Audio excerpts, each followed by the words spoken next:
Simple molecular substances, giant covalent substances and polymers are all types of covalent compounds and they're made out of covalent bonds. Simple molecular substances are made out of small molecules formed by covalent bonds, and examples of these are hydrogen, oxygen, water and chlorine. There are two types of bonds involved when it comes to simple molecular substances. The first are covalent bonds, which are found between atoms. These bonds are very strong and need a lot of energy to break.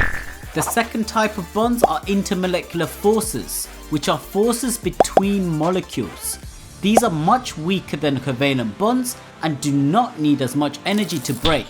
When simple molecular substances melt or boil, it's the intermolecular forces that need to be broken, not the covalent bond. And because these are weak, only a small amount of energy is needed to overcome them. This gives simple molecular substances low boiling and melting points, and it explains why they're usually found as liquids or gases at room temperature. The intermolecular forces are always weak when compared to covalent bonds, but some intermolecular forces are weaker than others. The larger a molecule is, the stronger the intermolecular forces between the molecules are. This is because the molecules have more electrons. So for example, if we compared molecules of chlorine and iodine, you would see that iodine is bigger than chlorine because it's lower down in the periodic table, so it has more electrons. This means it has stronger intermolecular forces. This means more energy is required to break these forces, so the temperature it boils at is higher. Simple molecular substances do not conduct electricity. In order for a substance to conduct electricity, it needs to contain charged particles that are free to move. These are usually just free moving electrons or ions. Simple molecular substances do not have an overall electric charge, therefore they do not conduct electricity because they don't contain free moving electrons or ions.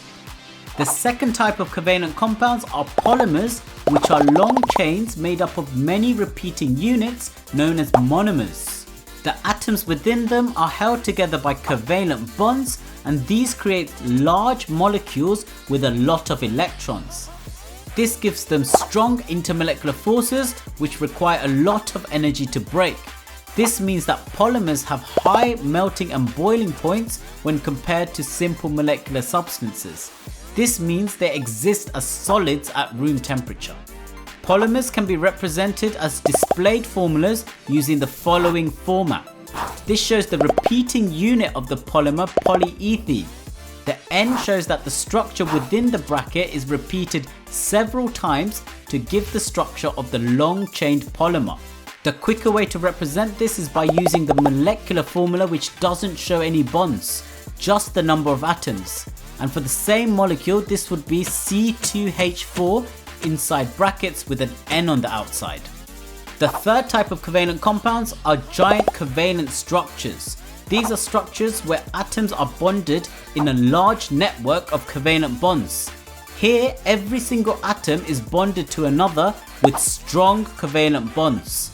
They have high melting and boiling points because the large amount of energy is required to break these bonds, and examples of this include diamond, graphite, and silicon dioxide.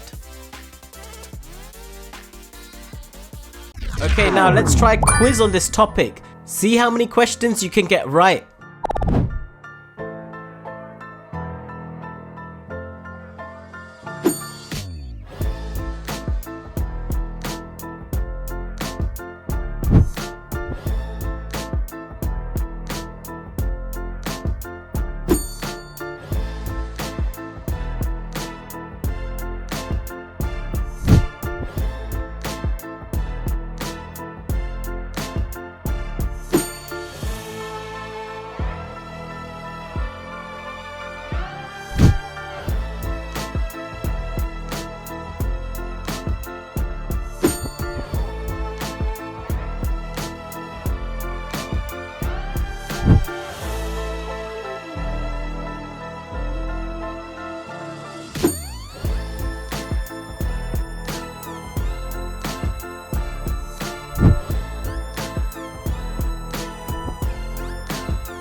If you liked that video and want to see more, remember to subscribe to Flash Revision Lab to get notified every time we release new content.